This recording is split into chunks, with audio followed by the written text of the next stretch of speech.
il Pestrin. E dire con San tu Pestrin.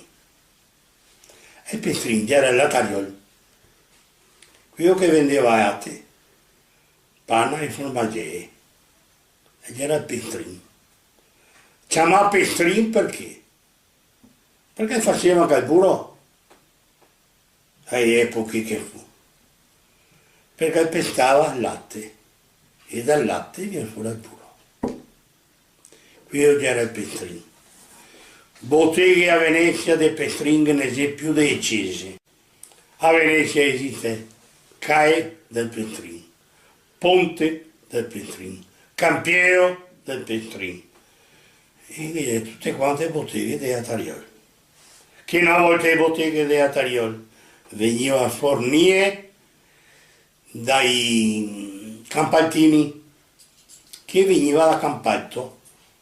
Noi altri, ho conosciuto a Gigia e Latte, che era la mamma di Roma e la mamma dei gatti che dicevamo noi altri.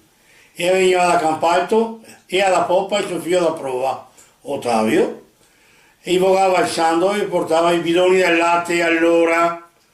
I bidoni del latte e li portava, li rotolava per tutta quanta inta di Bari e li portava dai vari atarioli.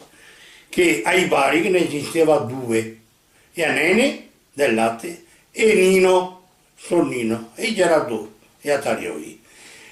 E aveva il banco e aveva anche la gru, perché il latte ci pesava un bidone di latte che aveva pesato, non so, mi dico, ma manco di 50 kg, no? E ora aveva come una specie di attaccapani, diciamo.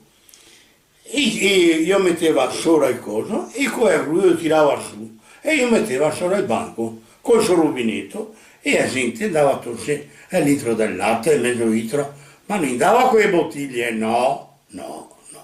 E ora che c'era il poter del latte, questi erano gli atarioli, i Pestrini.